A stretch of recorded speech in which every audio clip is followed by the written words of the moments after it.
Good day, everybody. Terilee Harrison here with Let's Talk Networking. As you know, I am passionate about helping coaches, consultants, and solopreneurs be able to network in the most dynamic and lucrative way. Today on Let's Talk Networking, I have a unique special guest we have topics to discuss that I don't always, so I'm super excited. Everyone, please help me welcome Anahita Shahvrini. Great to have you, Anahita. Thank you. Thank you for having me. Good to be here. Oh, it's super good to have you here today. So I'm going to introduce you more formally so that people can begin to get to know you. So Anahita is coming to us from North Vancouver in British Columbia, Canada.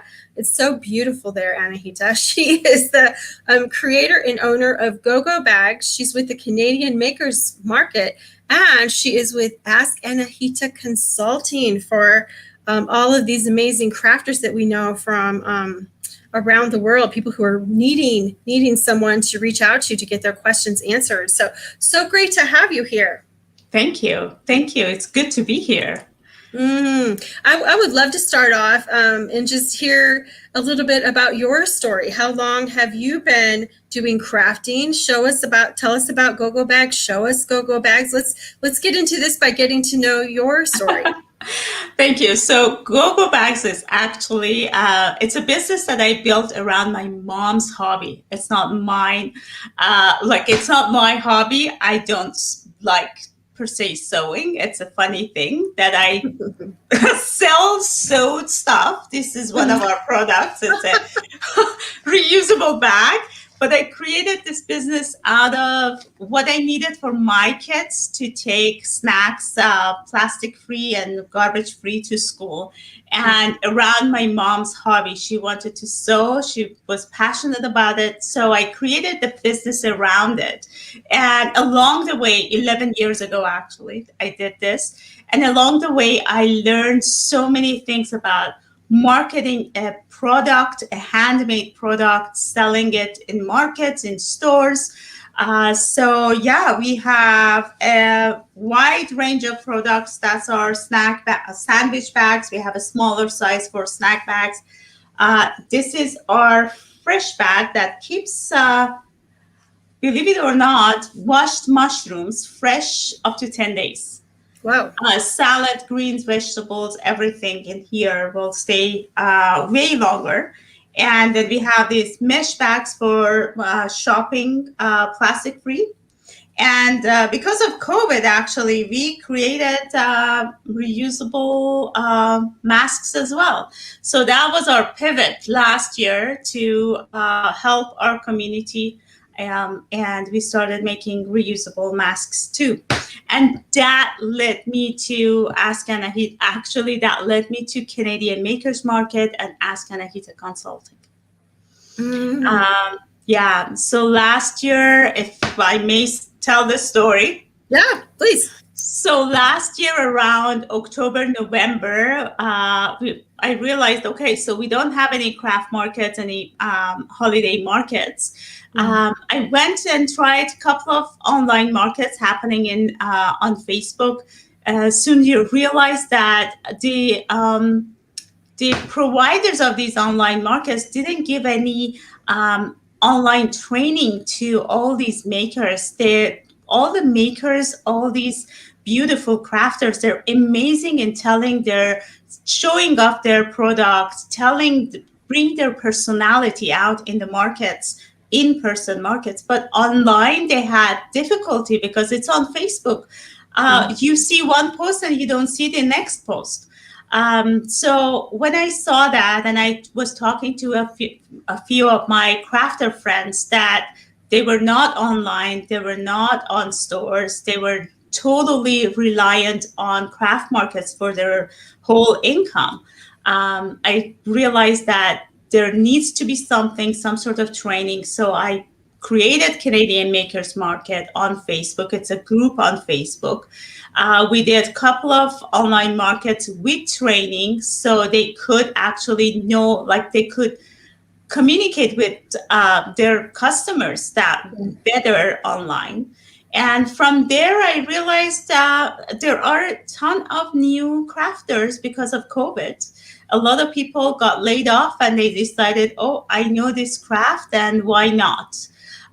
So I started this consulting since January and trying to help all makers out there to do what I did, but in a shorter time, fast track their business success Yeah, somehow. Yeah. awesome. That is so awesome. And today, if GoGo bags are in stores, yes? Yes. They're in about 30 stores around British Columbia, Alberta, and a few in Ontario as well. Very nice, very nice. Well, I know that there, as you said, I bet there are a lot of new crafters, or there may be seasoned crafters who just may. I know you have 3 top strategies for them. What you say today may actually just be what they need to hear in this moment, right? Because Sure. I think that sometimes it's like, oh yeah, I need that, or oh yeah, I should do that. So I know that you advise that it's so important for crafters to begin with the end in mind. Tell us more about that. Yes, so it's very important to know where they want to go. If they want to expand their business, if eventually they want to have other people help them make this product, or it's just something that they want, it's like a pocket money for them. It makes a huge difference in how they present their product, their branding, their messaging, because most crafters don't realize that it's the same as service businesses. We tell our story, we bring our personality in the work. And it's very different if they want to sell their product eventually in a store. The pricing, the presentation, the branding will have to be altered for the stores, and it's better to have that in mind when they start, so they don't have to go back and forth like what I did to create a new brand so that they can be in store. They can start strong from the beginning. That's such amazing advice, because yeah, you get so far into it and then all of a sudden you're switching. So beginning with the end in mind, very powerful. Your second point is one I think that all business owners struggle, but I think that there are some special things to take into consideration as a crafter, and that is how do you set your pricing? Yeah, that's also very important, because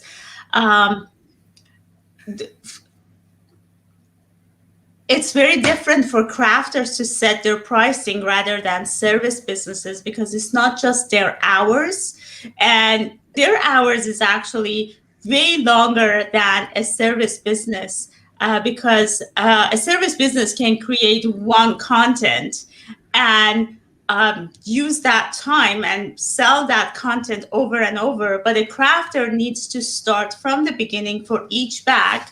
Yep. From the beginning to the end. And because they love what they do, most of the times they don't time it well. Right. Like I remember my mom would say, oh, it takes only 10 minutes to make this. And I would sit and count the minutes that she worked on it. And I said, no, it's not 10 minutes. You're not spending 10, you're spending way more. And the reason is that crafters are loving what they do. And when we do something we love, we kind of don't consider the time that we spend on it. So that's the time that they need to really measure their time. The other thing is the material. They have to kind of figure out how to source their material wholesale, so their cost of material goes down. And on the other side, they have to consider the competition as well. So what is the price point of that product in the market? How much they spend time making it? How much they spend for their base product? Raw material. So these are all come together. And sometimes they either have to kind of compromise, have something that is price point to the market, and it's something special that is a little bit higher point. So they can kind of match their pricing so they're not losing money. I remember the first show that I did for GoGo bags, I had no idea how to price my product. I sold these bags for $4. And I sold a lot and I was happy that I made money. But after I learned how to price my product, I realized that, oh my God, I lost so much money on that first market. No, you wouldn't believe that. No, I'm sure.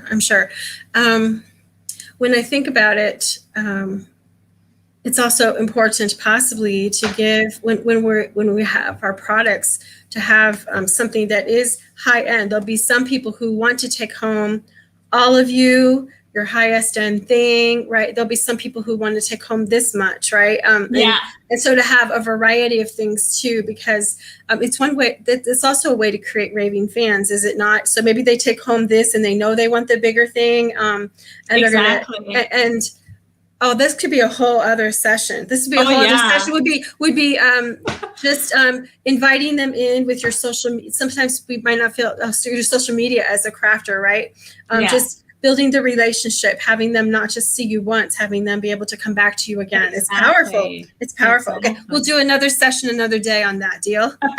Sure, deal. Your last point is the importance of being a storyteller as a crafter. Yes. Talk to us a little bit about that. Yeah. I find in a lot of craft markets, I had to give advice, most likely unsolicited, to other crafters, that they were shying away from talking to their customers, sitting behind the desk, behind their art, kind of shy, not telling their story, and then wondering why they have this beautiful jewelry, but nobody is buying from them. They go and buy from somebody else who's telling their story, who's telling their why and how they made it. It's very important for crafters to do that.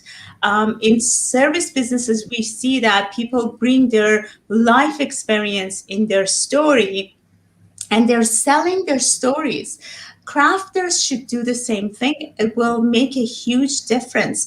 My story was that I needed reusable bags for my kids to go to kindergarten, and my mom was looking for something, purposeful to do in Canada. So I put the two together and I created GoGo bags. That was my story, and people were buying from me because of my story, not because of just the bag. A lot of people could make this bag themselves, and they did, believe me.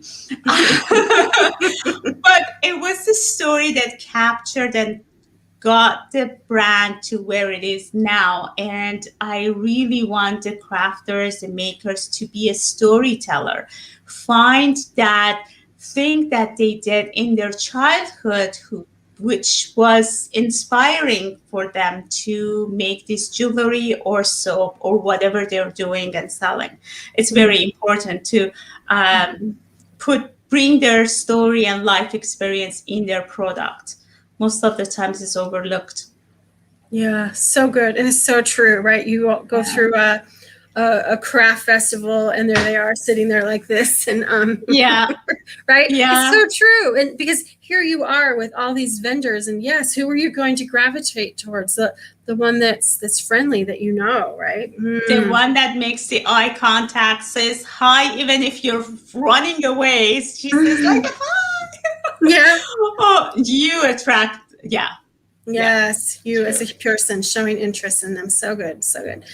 So Anahita, if we have, I'm going to do two different call to actions. If we have people who are interested in GoGo bags, how do they contact you? It's easy. It's gogobags.ca. They can go to the website, and we have all the information they need there. And if they want to purchase GoGo bags, they can do that there. Thank you very much. You're welcome. You're welcome. So that's gogobags.ca. And then for crafters who are sitting here and they're like, oh my gosh, I need to talk to her more, how do they get a hold of you? They can find me on Instagram and Facebook. Ask Anahita. is my what do you call it? Oh my God, it skipped my head. Handle? Yeah, my handle is Ask Anahita. It's okay. It's And okay. and the website, same thing, askanahita.com. And I actually have an Ask Anahita session on September 1st, 3 p.m. That will be broadcasted on Facebook as well, that they can come ask their questions and be part of the party. Sweet. Awesome. Yeah. Awesome. Well, what a delight to chat with you today, all the way in Canada, and learn more about your story. Thank you for how you have lived out your desire to not only just have this craft, have this business involve your family, but now you're helping others as well. So thank you so much. And I look forward to seeing you again. We'll talk about social media for crafters another day. Deal? Deal. Thank you very much, Terilee. It was so a pleasure. Welcome. Yeah. You're so welcome. For those that are watching Let's Talk Networking daily, thank you so much. I'm looking forward to seeing you for tomorrow's edition. If you're someone who is interested in talking about networking with me, you can book a time at bookterilee.com. If you would be interested in visiting one of our extraordinary virtual team chapters, Anahita is a member of a wonderful chapter that meets on Tuesdays at 4 p.m. Pacific. We invite you to visit as our guest. Message me for more information. And everyone have a fantastic day. We'll see you here tomorrow at Let's Talk Networking. Thank you.